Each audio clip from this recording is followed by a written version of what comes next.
ఇద్దరూ పనిచేయటం తప్పనిసరైనటువంటి రోజులివి. తమకంటూ ఒక హోదా బంధువుల్లో సమాజంలో ఉండాలని తాపత్రయపడే రోజులు. మరియు అర్బన్ జీవితంతో పోటీ పడవలసినటువంటి పరిస్థితులు.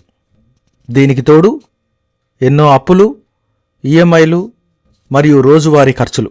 వీటన్నింటి మధ్య తాము కూడా తమ జీవితాన్ని సుఖంగా జీవించాలన్న తాపత్రయం. ఇద్దరూ పనిచేయటం వల్ల ఆర్థిక స్వేచ్ఛను కోరుకోవటం, సొంత అభిప్రాయం అంటూ మాటామాటా పెరగటం కూడా మనం చూస్తున్నాం. కనుకనే ఈ మధ్య అనేకమైనటువంటి హత్యలు డబ్బు మరియు సెక్స్ ఆధారిత కారణాల చేత జరుగుతున్నాయి, మనం చూస్తున్నాం.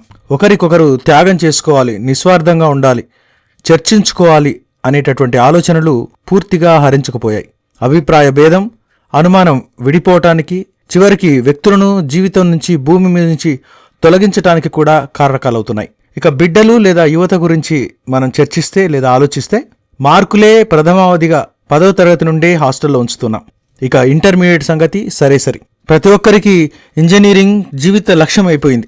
కనుక ఎంతో మంది హాస్టల్లో తమ యొక్క జీవితాన్ని స్వేచ్ఛగా జీవిస్తున్నారు. ఎంతటి స్వేచ్ఛో కాస్త ఆలోచన చేస్తే శారీరక, మానసిక మార్పులు మెదడులో సంభవిస్తూ ఉంటే, ఇన్స్టాగ్రామ్ మరియు సోషల్ మీడియా వల్ల కలిగేటటువంటి మార్పులు బయట. పైపెచ్చు పెద్దల యొక్క సరి అయినటువంటి అజమాయిషీ లేకపోవడం, ఇటువంటి కారణాల చేత చాకచక్యంగా అబద్ధాలు ఆడటం, సెక్స్ సంబంధించినటువంటి భాషలు, సంబంధ బాంధవ్యాలు, సంస్కృతి, భాష, వస్త్రాధారణం, ముఖ్యంగా ఈ యొక్క వారంలో వ్యక్తుల యొక్క వస్త్రాధారణ గురించి చాలా వింటూ ఉన్నాం.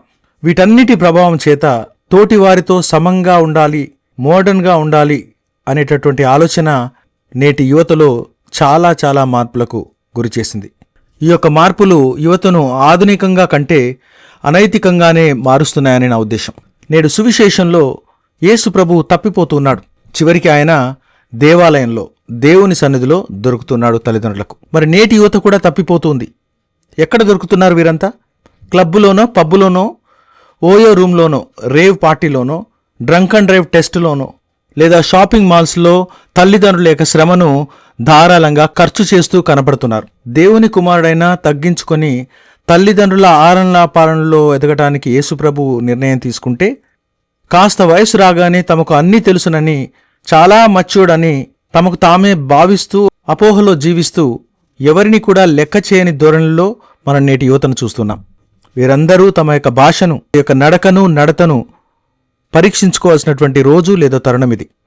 గృహం అంటే భౌతిక వస్తువులతో నిర్మించబడి ప్రకృతిలోని వర్షం, ఎండ వంటి వాటి నుండి రక్షించేటటువంటి నిర్మాణ కవచం. మరి కుటుంబం